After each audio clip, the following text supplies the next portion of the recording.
Hello दोस्तों, तो आज हम सीखेंगे न्यूटन्स लॉज ऑफ मोशन। ये मैकेनिक्स का समझ लो कि रीड है।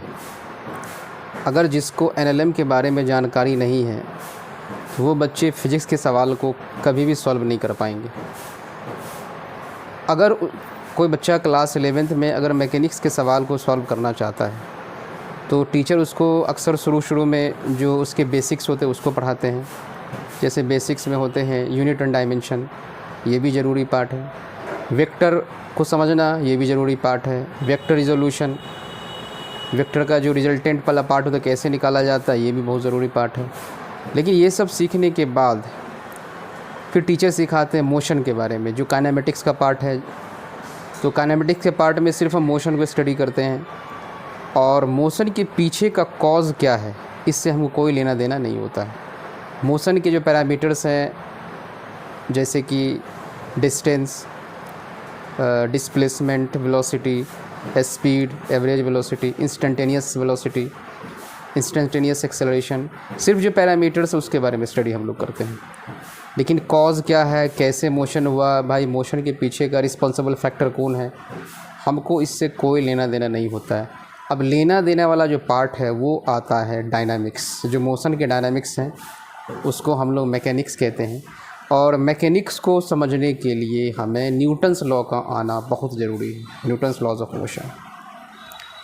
9th क्लास में एक्चुअली में बच्चे इस चैप्टर को रट लेते हैं। रटने का मतलब है कि बच्चे कैसे रटते हैं मैं बताता हूँ। कि उसको टीचर रटवा दे भाई फोर्स क्या है, तो हर बच्चे से मैं सुनता हूँ कि फ़ोर्स के बारे में बताता है कि फ़ोर्स इज अ पुश और पुल, जो फोर्स कहलाता है। चलो बात सही है कि पुश और पुल होता है, न इसके अंदर उसकी फील होती भाई कैसे पुश और पुल होता है उतनी जानकारी नहीं होती है। बस उसको एग्ज़ाम में लिखना है, फोर्स का डेफिनेशन है, इसको बस लिख देना, नंबर मिल जाएंगे। दिखाया जाता है कि भाई मोशन क्या क्या कर सकता है, तो बच्चे ये भी याद कर लेते हैं कि मोशन किसी भी ऑब्जेक्ट के शेप को चेंज कर सकता है, उसके साइज़ को चेंज कर सकता है। मोशन किसी ऑब्जेक्ट के डायरेक्शन को चेंज कर सकता है। मोशन किसी ऑब्जेक्ट को रेस्ट में ला सकता है। ये सारे उसको जो इफ़ेक्ट्स ऑफ फोर्सेस होता है उसको रटवा दिया जाता है और एग्ज़ाम में वो लिख करके आते हैं, उसको नंबर मिल जाते हैं। और लेकिन कोई बच्चा अगर टारगेट कर रखा है, लक्ष्य एक जो होता है भाई हमको जेईई में जाना है या फिर नीट में जाना है, तो वैसे बच्चों को इस तरह से पढ़ाने से कोई ज़्यादा फ़ायदा होने वाला है नहीं। उसको तो एकेडमिक्स में नंबर मिल जाएंगे लेकिन वो इस एग्ज़ाम के लिए तैयार नहीं हो पाएगा, क्योंकि अभी से अगर फाउंडेशन ही कमज़ोर रहा तो फिर उसको बहुत ज़्यादा मेहनत करनी पड़ सकती है क्लास 11th और 12 में। अगर अभी बेसिक्स को पूरा क्लियर कर लेता है तो फिर उसको ज़्यादा उतना एफर्ट्स नहीं डालना होता है और वो आसानी से सब्जेक्ट के कॉन्सेप्ट को समझ लेता है। तो इसी को देखते हुए हमने सोचा कि अगर हम बच्चों को बेसिक्स जो होते हैं और फीलिंग के साथ बताएं कि ये सब चीज़ क्या होता है, तो शायद बच्चों में एक क्यूरियोसिटी क्रिएट होगा और वो बच्चे किसी हद तक सवाल को खास करके सॉल्व करने की स्थिति में आ जाएंगे। क्योंकि सवाल को मेन सॉल्व करना होता है, फिजिक्स के अंदर रटना नहीं होता है। और रटने से किसी का भला भी नहीं हुआ एकेडमिक्स के अलावा। और एकेडमिक्स से तो आजकल में पता ही है, एकेडमिक तो नंबर लाने वाले बच्चे 99% तक हैं, लेकिन उसका भी कुछ नहीं हो सकता अगर उसको अगर सही कंसेप्ट नहीं पता है, सिर्फ मेमोरी के बेस पर उसने सब चीज़ को रट लिया है। तो इसलिए बच्चों को हर चीज़ को समझ के पढ़ना चाहिए, क्योंकि समझना सब्जेक्ट को बहुत ज़रूरी है। खास करके फ़िज़िक्स के अंदर थोड़ा सा इमेजिनेशन ज़्यादा लगता है, क्योंकि आपके सामने कोई भी चीज़ें हो रही नहीं होती, लेकिन आप सवाल को पढ़ करके उस ऑब्जेक्ट की सिचुएशन को, उस सवाल में जो सिचुएशन क्रिएट हो रहा है उस सिचुएशन को आपको समझना होता है। अगर आप उस सिचुएशन को समझ पाते हैं तो आप सवाल में सही कॉन्सेप्ट लगा पाएंगे और सवाल को जल्दी से जल्दी सॉल्व कर पाएंगे। तो सबसे पहला जो मैं इस कड़ी को स्टार्ट कर रहा हूँ ये है न्यूटन्स लॉज ऑफ मोशन, है ना। ये काफ़ी इम्पोर्टेंट है और ये समझो कि फ़िज़िक्स की रीड अगर इसको नहीं पता है तो आप सवाल को नहीं सॉल्व कर पाएंगे। आप फोर्स को ही डिसाइड नहीं कर पाएंगे कि आखिर इसमें कौन कौन सा फोर्स काम कर रहा है, कि फोर्स भी बहुत सारे फोर्स होते हैं। इससे पहले आपने पढ़ा contact force, non contact force, इसी सब फोर्स में से हमको डिसाइड करना होता है। जैसे अभी जो आप पढ़ने वाले हैं वो फोर्स में जो रहेगा वो रहेगा आपका वेट रहेगा, नॉर्मल रिएक्शन रहेगा, फ्रिक्शन रहेगा और रस्सी में लगने वाला टेंशन होता है वो। और इसमें ये सब कॉन्टैक्ट फोर्स हो गया। जो नॉन कॉन्टैक्ट फोर्स में हो गया वो क्लास 12 में खास करके स्टार्ट होता है, जैसे इलेक्ट्रोस्टैटिक फोर्स हो गया, मैग्नेटिक फोर्स हो गया, ये सब फोर्स को हम लोग क्लास 12 में पढ़ते हैं। लेकिन जो कॉन्टैक्ट फोर्स है उसको हम लोग क्लास 11th में ही पढ़ लेते हैं, जिसमें आपका वेट है। यानी कि वेट भी नॉन कॉन्टैक्ट ही कहा जाएगा, क्योंकि अर्थ जो होती है अपनी कैपेसिटी से उसको खींचता है अपने सेंटर की तरफ। तो लेकिन बाद बाकी जितने भी फोर्सेस है, टेंशन फोर्स हुआ जो रस्सी में लगता है, ये कॉन्टैक्ट फोर्स है। फ्रिक्शन फोर्स है जो दो ऑब्जेक्ट के सरफेस के बीच में लगता है, उसको फ्रिक्शन फोर्स कहते हैं। और एक ये हो गया आपका टेंशन, ये सब फोर्स है, ये सब लगता है। तो जो भी फोर्स आएगा सामने हम सबको रिपोर्ट करेंगे। तो चलिए हम शुरू करते हैं न्यूटन्स लॉज ऑफ मोशन। ये बात सही है कि किसी वस्तु पर पुश या पुल, या तो उसमें हम धक्का दें, यानी कि धक्का दें, या उसको खींचें, यानी धक्का दें या फिर खींचें। तो किसी भी फोर्स में धक्का या खिंचाव यही फोर्स, या इसी को फोर्स कहते हैं। अब फोर्स के इफ़ेक्ट्स में क्या है, फोर्स क्या क्या कर सकता है। तो फोर्स सही माने में किसी चीज़ के डायरेक्शन को चेंज कर सकता है। अब इसके हम एग्ज़ाम्पल को देखें। जैसे अगर कोई बैट्समैन फील्ड पर खेल रहा है, किसी बॉलर को फेस कर रहा है, तो बॉलर के जो बॉल होते हैं उसमें स्पीड होती है। अब बैट्समैन उसको सिर्फ अपनी कलाई से उसको मोड़ देता है, जहाँ मोड़ना होगा, long on, long off, square leg, जिधर जाना होगा तो उसके डायरेक्शन को बस मोड़ देता है। तो बैट्स से उसमें फोर्स लगाया जाता है। तो फोर्स लगाने के थ्रू ही होता है। हम किसी वस्तु को अगर कोई स्पीड में है तो उसको हम रेस्ट मोड में ला सकते हैं। जैसे कोई चलती हुई कार है, अगर उसको रुकना है तो ब्रेक लगाएगा, यानी ब्रेक के थ्रू फोर्स अप्लाई करेगा गाड़ी पे और वो गाड़ी रुक जाएगी। और शेप को चेंज कर सकता है। जैसे आपके घर में आपकी माता या फिर बहन जो होती है, जब रोटी बना रही होती है तो उसको बेलना से बेलती है, तो सबसे पहले आटा का टुकड़ा होता है, फिर वो फोर्स लगाती है बेलना के थ्रू, तो वो फिर उसका साइज जो सर्कुलर शेप का हो जाता है, यानी कि उसका साइज सर्कल में तब्दील कर जाता है। तो इसको कहते हैं शेप और साइज को चेंज करना। उसके अलावा अगर दो चीज़ें, यानी दो ऑब्जेक्ट अगर आपस में कोलिजन करता है या दो गाड़ी के बीच में टक्कर होती है, तो उसका देखते नक्शा बदल जाता है। तो ये डिफ़ॉर्म भी कर सकता है ऑब्जेक्ट। फोर्स जो होता है ये ऑब्जेक्ट को डिफ़ॉर्म भी कर सकता है। तो ये सब फोर्स के ही कारण होता है। अब हम फोर्स को अगर समझ लिए हैं, थोड़ा बहुत भी अगर हमको समझ में आ गया है, तो उसके बाद हम लोग न्यूटन्स के जो लॉज ऑफ मोशन है उसको स्टडी करते हैं। एक्चुअली न्यूटन ने 3 लॉ को प्रपोज़ किया था। पहला लॉ जो था जिसका नाम था लॉ ऑफ इनर्शिया, जिसको न्यूटन का फर्स्ट लॉ कहते हैं। दूसरा लॉ है फोर्स के मैग्नीट्यूड को बताया था कि भाई किसी ऑब्जेक्ट पर फोर्स कितना अप्लाई होगा। तो न्यूटन का सेकेंड लॉ हो गया F=ma। थर्ड लॉ जो उन्होंने बताया था कि एक्शन रिएक्शन फोर्स के बारे में बताया था कि जब कोई ऑब्जेक्ट किसी पर फोर्स अप्लाई करता है तो वो ऑब्जेक्ट भी उस ऑब्जेक्ट पे फोर्स अप्लाई करता है। यानी कि दो डिफरेंट ऑब्जेक्ट पर एक्शन और रिएक्शन फोर्स जो काम करता है। जैसे हम ज़मीन पर चलते हैं तो ज़मीन पर हम पुश करते हैं, ज़मीन को पुश करते हैं, तो ज़मीन हमको भी नॉर्मल रिएक्शन से आगे फॉरवर्ड करने की कोशिश करता है। तो एक्शन और रिएक्शन पेयर के बारे में न्यूटन्स ने सबसे पहले बार दुनिया के सामने प्रस्तुत किया था। तो इसी 3 लॉ के बेसिस पर हम मैकेनिक्स के किसी भी सवाल को बना सकते हैं। तो चलिए हम शुरू करते हैं न्यूटन लॉ ऑफ इनर्शिया। जो न्यूटन ने पहला लॉ दिया था जिसका नाम है लॉ ऑफ इनर्शिया।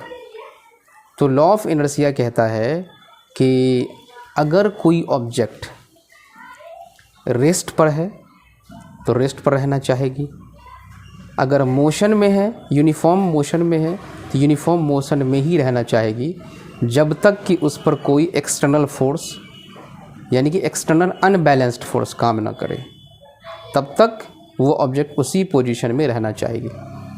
तो इसको कहते हैं first law of motion. Example के लिए कि अगर कोई, जैसे कि ये हमारे पास पेन है, तो ये यहाँ पर रहेगी कब तक? जब तक कि मैं इसको शिफ्ट ना कर दूँ फोर्स लगा करके, मैं यहाँ से उसको वहाँ तक वहाँ पर ना रख दूँ। तो इसको कहते हैं फर्स्ट लॉ। तो फर्स्ट लॉ सिर्फ जो फोर्स का होता है डेफिनेशन उसको देता है, फोर्स के डेफिनेशन को देता है कि बस उसको भाई धक्के दे करके या फिर उसको खींच करके कहीं पर दूसरी जगह शिफ्ट कर दो। तो ये न्यूटन का फर्स्ट लॉ कहता है। न्यूटन के फर्स्ट लॉ के बहुत सारे एग्जांपल हैं, जैसे कि जो लॉ ऑफ इनर्शिया है, तो इससे पहले अगर मैं थोड़ा सा इनर्शिया के बारे में बता देता तो बेहतर होता। इनर्शिया का मतलब होता है, हिंदी में कहते हैं जड़त, यानी कि अगर कोई ऑब्जेक्ट रेस्ट में है, यानी कि ऑब्जेक्ट की एक ऐसी प्रॉपर्टी होती है जो अपने स्टेट में चेंज को अपोज करेगा, अब स्टेट में चेंज को अपोज करेगा। तो इसका क्या मतलब हुआ कि अगर कोई बॉडी रेस्ट के पोजीशन में है तो रेस्ट में ही रहना चाहती है, अगर कोई बॉडी यूनिफॉर्म मोशन के स्टेट में है तो यूनिफॉर्म मोशन में ही रहना चाहेगी।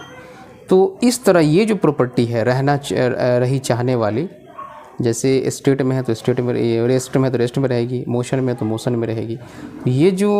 ये वाली जो टेंडेंसी है ऑब्जेक्ट की, इसको कहते हैं ऑब्जेक्ट की इनर्शिया। जैसे एग्जांपल के लिए कि अगर आप पढ़ाई कर रहे हो और काफ़ी देर से पढ़ाई कर रही हो, अगर आपके मम्मी पापा कह रहे हैं कि बेटा खाना खा लो, तो आप क्या कहते हो कि भाई बस थोड़ी देर में खा लेता हूँ, क्योंकि आप उस इनर्शिया के मोड में आ गए हो, क्योंकि आप पढ़ाई के पूरे मोड में हो, आप वहाँ से निकलना नहीं चाहते हो। तो अगर जैसे मम्मी पापा आपके एक्सटर्नल फोर्स हो गए, वो आपको कहते हैं, तो फिर आप थोड़ी देर रुक करके आप जाते हैं खाने के लिए। अगर वो ना कहें तो अगर आप पढ़ने के मोड में हैं तो हो सकता है कि 2-4 घंटा पढ़ाई में और निकल जाए। तो इसको कहते हैं इनर्शिया।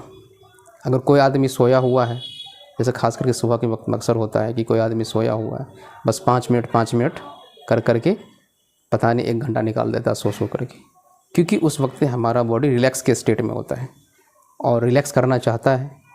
और ये जो टेंडेंसी जो बॉडी की हो गई, ये भी इनर्शिया ही हुई। इनर्शिया की वजह से ही वो अपने स्लीपिंग जो पीरियड है उसको एक्सटेंड करना चाहता है।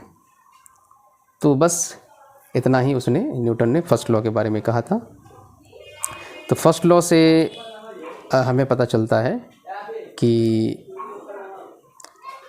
कोई भी ऑब्जेक्ट अगर रेस्ट के स्टेट में है तो रेस्ट में रहना चाहेगी, अगर मोशन के स्टेट में है तो मोशन में रहना चाहेगी, जब तक कि कोई एक्सटर्नल फोर्स इस पर काम ना करे।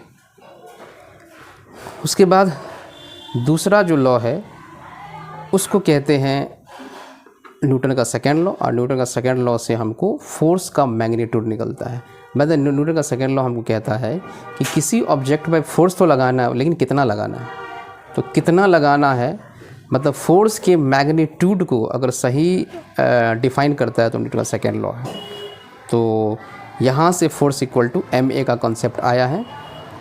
तो फोर्स बराबर m का मतलब होता है मास को kg में रखना है, और a का मतलब होता है एक्सेलरेशन। एक्सेलरेशन मतलब मीटर पर सेकेंड स्क्वायर में रखना है। और जब आप दोनों को मल्टीप्लाई करते हैं तो हमें एक नंबर मिलता है, यानी कि जो हमें फोर्स देता है। और फोर्स का जो यूनिट होता है वो न्यूटन होता है, यानी kg मीटर पर सेकेंड स्क्वायर। तो अभी मैं आपको कॉपी में बताता हूँ। न्यूटन का सेकेंड लॉ कहता है फोर्स बराबर मास इनटू एक्सेलरेशन। ये फोर्स नहीं है, ये एक्चुअली में रिजल्टेंट फोर्स, इसको एफ नेट कहते हैं। क्योंकि ये फोर्स अनबैलेंस्ड होगा तभी ma लगेगा, अगर बैलेंस्ड हो गया तो फिर ये ma का कंसेप्ट नहीं लगेगा, फिर ये ज़ीरो हो जाएगा। क्योंकि कोई भी ऑब्जेक्ट को मूव कराना है, अगर मान लेते हैं कि ये हमारे पास ऑब्जेक्ट है, इधर से भी हमने 2 न्यूटन का फोर्स लगा दिया, इधर से भी हमने 2 न्यूटन का फोर्स लगा दिया, तो क्या ये ऑब्जेक्ट मूव करेगा? बिल्कुल नहीं करेगा, क्योंकि दोनों जो इसका जो नेट फोर्स है ये ज़ीरो है। Net force equal to zero, क्योंकि इधर से भी 2 इधर से भी 2 आपस में इसको कैंसिल कर देगा, इसलिए इसका वैल्यू ज़ीरो हो जाएगा। अगर मैं यहीं पर कह देता कि अगर ये हमारे पास ऑब्जेक्ट है जिसका मास 2 kg है, इधर से हमने 10 न्यूटन का फोर्स लगा दिया, इधर से हमने 4 न्यूटन का फोर्स लगा दिया, तो यहाँ जो अब नेट फोर्स बनेगा F नेट, चूँकि ऑब्जेक्ट की जो मूव करने की टेंडेंसी इधर होगी क्योंकि इधर से ज़्यादा फोर्स लग रहा है, तो इसका जो नेट फोर्स होगा 10 newton minus 4 newton equal to 6 newton. अब हमको लिखना है F equal to M A, तो F नेट का फॉर्मूला हो जाएगा MA। तो F नेट लग रहा है 6 न्यूटन और M है आपका 2 kg दिया हुआ है, एक्सेलरेशन हमको निकालना है, तो एक्सेलरेशन बराबर हो जाएगा 6/2 यानी कि 3 मीटर पर सेकेंड स्क्वायर। ये आपके बॉडी में कितना एक्सेलरेशन प्रोड्यूस होगा इस वाले सिचुएशन से, वो आपको निकल के आ गया 3 मीटर पर सेकेंड स्क्वायर का एक्सेलरेशन प्रोड्यूस होगा।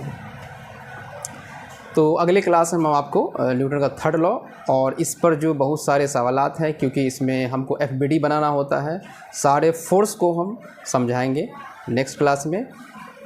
तो अगर आपको इस तरह से बेसिक को समझना है पूरी तरह से, तो हमारे चैनल को ज़रूर सब्सक्राइब करें, हमारे फेसबुक पेज को ज़रूर फॉलो करें और अपने दोस्तों के साथ भी शेयर करें जो इस वक्त संघर्ष कर रहे हैं समझने में।